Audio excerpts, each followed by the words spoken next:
پنځمه خبره دعاګانې د الله نه ډېرې غواړه. دعاګانې د الله نه دا غواړه چې یا الله زما د زړه روح کې. پیغمبر صلی الله علیه وسلم ګوره څوک دی؟ او انس بن مالک رضی الله عنه وی رسول صلی الله علیه وسلم په دعاګانو کې دا دعا ډېره غوښته: اللهم یا مقلب القلوب ثبت قلبي على دينك. یا الله ته زړونه اړې راړې زما د زړه مضبوط کړه خپل دین باندې. وی موږ ته چې یا رسول الله آمنا بك وبما جئت به. یا رسول الله ته پیغمبر موږ په ایمان راوړې، موږ ته پیغمبر ګڼو او بیا میرا رسول صلی الله علیه وسلم نعم بیا میرا. ولی ان القلوب بين اصبعين من اصابع الرحمن.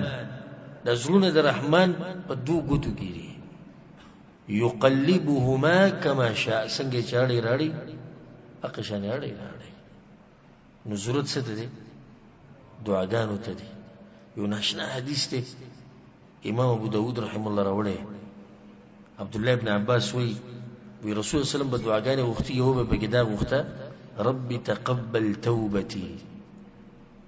یا الله زما توبه قبول کړه. واجب دعوتي. یا الله زما دعاګانې قبول کړه. وثبت حجتي. خبره مې زوره ورکړه. واهدي قلبي. یو زما زړه ته هدایت وکړه. دا څوک وي؟ پیغمبر وي.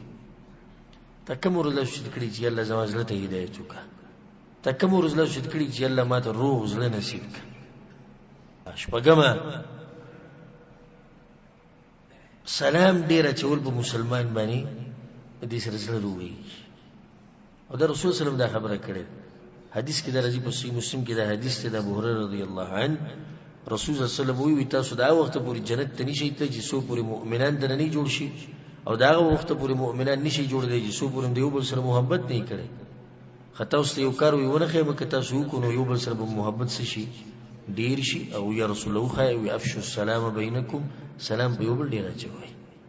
دې سلام سره زړه پاکي، د زړه نه حسد وزي، بغض وزي، کینه وزي، دشمنی وزي. له سلام سره زمونږ پښتنو خو ناشنا قوانین یې خو دي.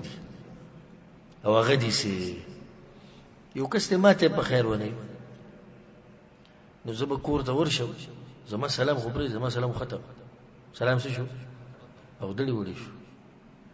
اوس مخکې دا وره کور ته بلاړ شم نو اعلان به وکما کچا پلانی ته په خیر و یې په سلام واچو نو زما په کور کې ځای نشته.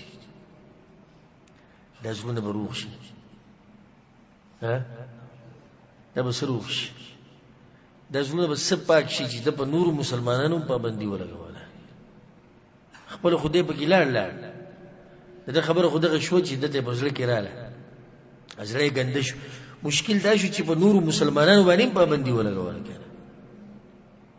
نو سلام په مسلمانانو باندې اچوي. رسول صلی الله علیه وسلم وی چې دوه کسان ملو شي غوړه به کم یو دی کوم چې سلام شروع کی دا ټول دغه غوړه به دوانو. نو ته کوشش کوو چې تا همیشه په غوړو کې راشي.